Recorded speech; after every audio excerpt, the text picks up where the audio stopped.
we'll see more of this in just a second, or related to it. Okay, so next,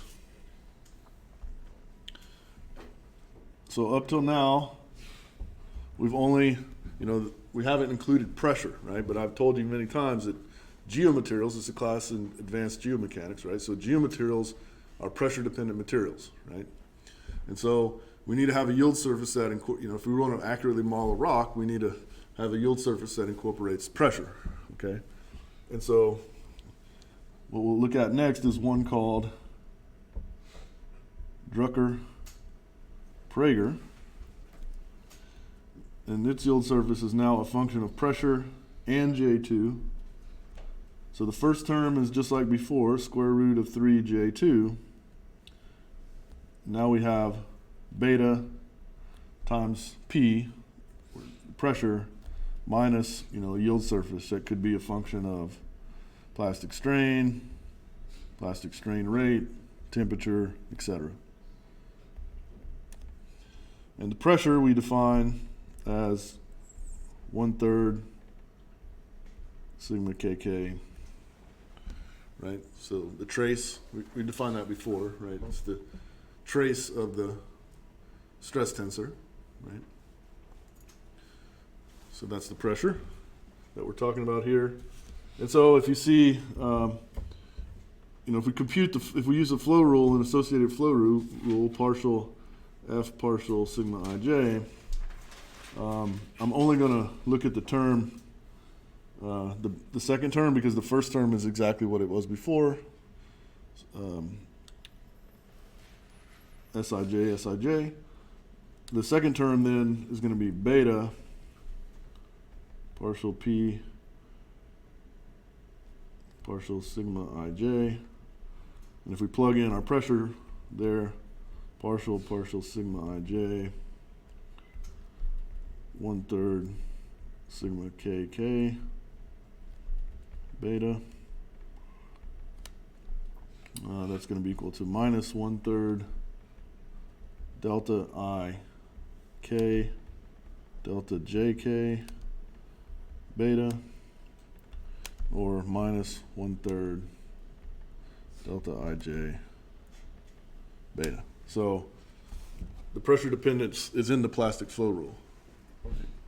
So you have this additional term in the plastic flow rule. And so what this looks like, if I draw it in 3 dimensions,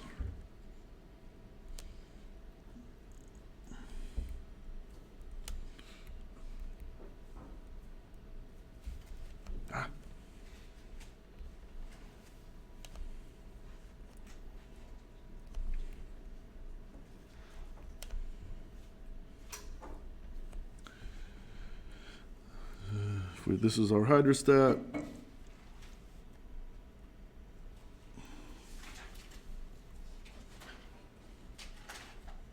Then what this guy looks like is it's circular on the end, or not on the end, but any cross section. It's still infinite, right? It's still infinite. But if you took a cross section of it, it's still infinite in that direction. If you took a cross section of it, it would be a circle, right? But now it has a pressure dependence. Remember, the hydrostat is basically the line along, it's the line sigma 1 equals sigma 2 equals sigma 3. So it's representative of the pressure. And so what this looks like is then a cone like this, where the point of the cone either aligns directly at 0 with the origin, or perhaps for most geomaterials, maybe just a tiny bit into the tensile regime. So the way I've drawn this is actually, even though, so I've actually flipped this. It might be better to put negatives here, because I've drawn this in like a compression positive way, but the equations over there are all tensile positive, right? So what I'm saying is this distance that extends beyond the origin over here is a tension, right? And remember, the state of stress can either be on the yield surface or inside of it. Inside of it's elastic, it's on it. Right? So basically what this says is that if you go into tension, your yield surface gets tiny and you're going to fail the material, right? Which is what we know about most geomaterials aren't very strong in tension, right? A lot of times we actually say that they have no tensile strength, right? It's not exactly true. But compared to their compressive strength, you know, it's effectively very small or near zero. Right? The angle of this is, you know, beta.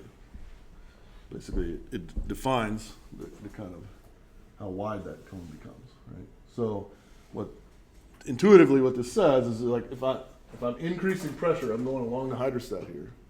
If I'm increasing pressure, the yield surface is getting bigger, and that's consistent with some of the data I've shown you, and certainly what I've said many times, is that if you have, you know,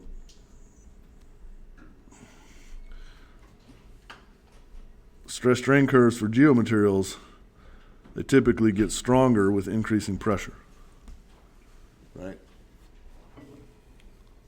So that's consistent, right? If I increase the pressure, yield surface gets bigger, the material gets stronger. That's the confining pressure. Yeah. Yeah, because I mean it's, you know, sigma kk, right? That's the spherical part. That sigma in the pressure term would be like, you know, coming from whatever external confinement. Yeah, we're not talking about pore pressure yet. We're not talking about, we haven't introduced pore elasticity or anything. So this is just, you know, this would be true even in the absence of pore pressure. Yeah, that pressure that we're talking about there is an external confining pressure.